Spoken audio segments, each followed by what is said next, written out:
একদম পল্লবী কাফরুল মাফরুল সব আমার ছিল। এখন এগুলোকে আমরা আরও ভাগ করে দুইটা ডিভিশন করছি। তো তখন আমার এই অঞ্চলটা অত্যন্ত ক্রাইম প্রন ছিল, বিএমপি বস্তি ছিল, তারপরে এদিকে আরও অনেক বস্তি টস্তি ছিল, প্রচুর অপরাধ হইতো, শুটিং হইতো। কয়েকজন শীর্ষ সন্ত্রাসী এই এলাকাতে বিচরণ ছিল, শাহাদত ছিল, আলাউদ্দিন ছিল, মোহাম্মদপুরে আরও দুইজন ছিল। তখন আমাকে এখানে ডিসি পশ্চিম হিসাবে সরকার নিয়োগ দেয় এবং আমি এই অফিসটাতে দীর্ঘ 2 বছর কাজ করি।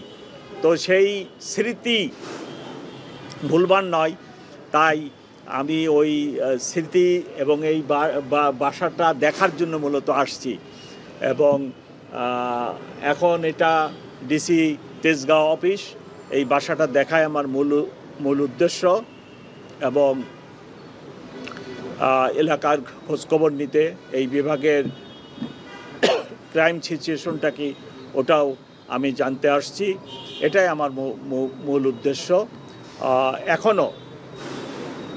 এখনও এলাকায় মোহাম্মদপুরে, বিশেষ করে মোহাম্মদপুর, আদাবর এই এলাকাগুলোতে ছিনতাই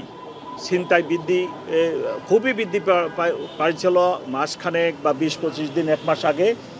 আমি নতুন অফিসার দিছি এবং সংখ্যার দিককে অফিসদের যা এখানে দেওয়ার কথা তার চেয়ে বেশি অফিসার আমি নিয়োগ করে প্রতিদিন ব্লক রেড হচ্ছে এবং পেট্রোল বৃদ্ধি করা হয়েছে, এবং ইদানিং ছিনতাই অনেক কম, পুরো শহরেই অনেক কম, এদিকেও কম। তবে যে ছিনতাই হচ্ছে এখনও এই মোহাম্মদপুর, বসিলা, আদাবর, শ্যামলী এইগুলোতে হয়। আমি এই ক্রাইম ডিভিশনের পাশেও আমার সিটি, ডিবি, ইভেন আমি র্যাবকেও অনুরোধ করছি এইদিকে টহল জোরদার করার জন্য।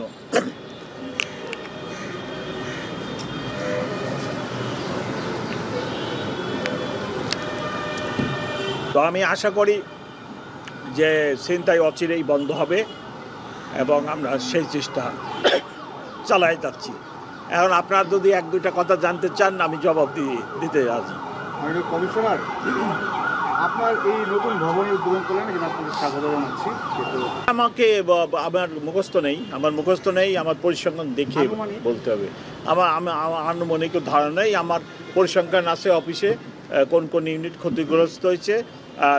এনিহাউ এই প্রসঙ্গটা আমরা বাদ দেওয়াই বুদ্ধিমানের কাজ। মাননীয় কমিশনার, কালকে তো আওয়ামী লীগ আপনার হরতালের আহ্বান করেছে ফেসবুকের মাধ্যমে, এইটার বিষয়ে না, এটা তো আপনারা ফেসবুকে দেখতেছেন। অতীতেও এরকম প্রোগ্রাম দিছে। আপনাদের প্রস্তুতি? হ্যাঁ, আমাদের পুরো শহরে নিরাপত্তা ব্যবস্থা আছে, প্রস্তুতি আছে, আমরা কাজ করতেছি। অতীতেও দিছে, তো গত 1-1.5 মাসে তো এরকম প্রোগ্রাম ফেসবুকে আরও দিছে, সেগুলো আমরা মোকাবেলাও করছি। তবে ল অ্যান্ড অর্ডার গুড। ওই বিচ্ছিন্ন কিছু ওই দাবি দাওয়া নিয়ে কিছু গোষ্ঠী রাস্তায় আসে, ট্রাফিকিংটা বন্ধ করে।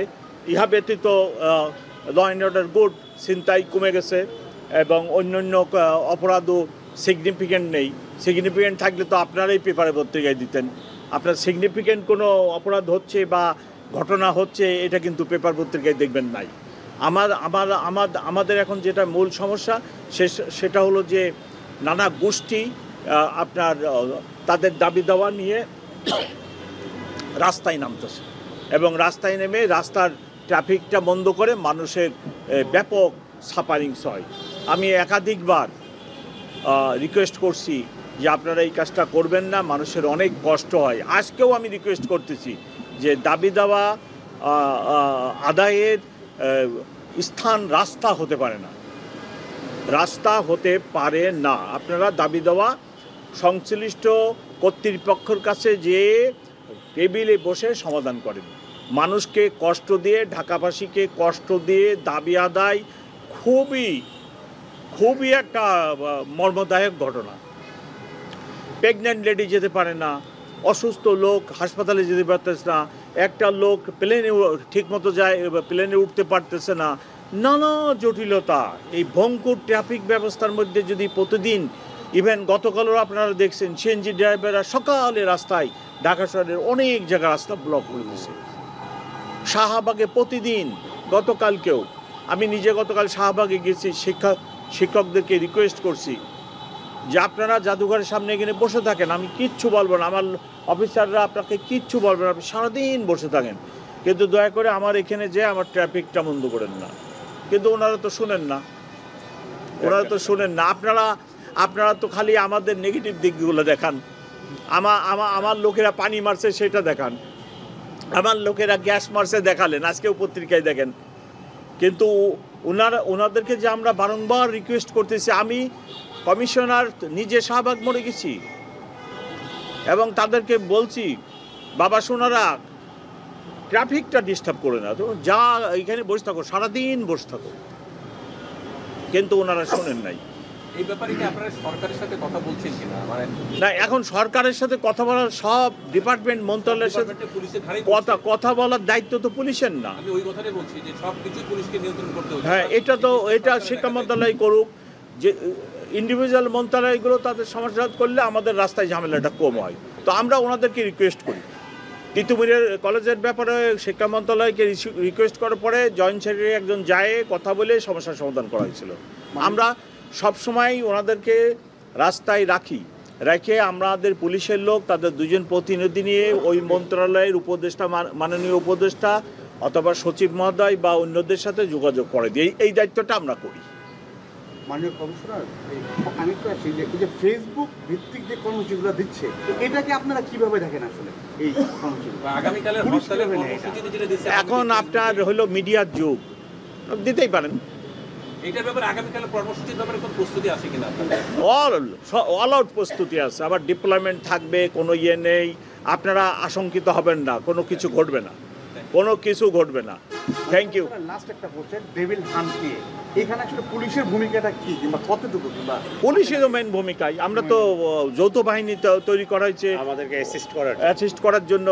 আমরা মেইন স্ট্রিমে কাজ করতেছি, আমাদের অনেক অ্যারেস্ট, আমাদের মধ্যে 400-500 অ্যারেস্ট হচ্ছে, 400-500 আমরা অলরেডি অ্যারেস্ট করতেছি। এটা তো একটা ভালো ফলাফল আছে। এখানে একটা গ্যাপ হয়ে যাচ্ছে ডেভিল হ্যান্ডের ব্যাপারে। মাননীয় আইজিপি মহোদয় বলেছিলেন যে সেনাবাহিনী, কোস্টগার্ড, পুলিশ, বিজেপি এদেরকে সমন্বিত করে একটা সেলে বসে সিদ্ধান্ত নিয়ে তারপর অপারেশনে যাবে, ডেভিল হ্যান্ড অপারেশনে। কিন্তু এখানে আমরা দেখছি যে ইন্ডিভিজুয়াল পুলিশ না, আমরা সবাই করতেছি, সবাই মিলেই তো করতেছি।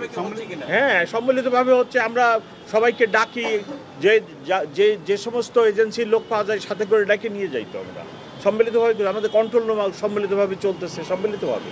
Thank you.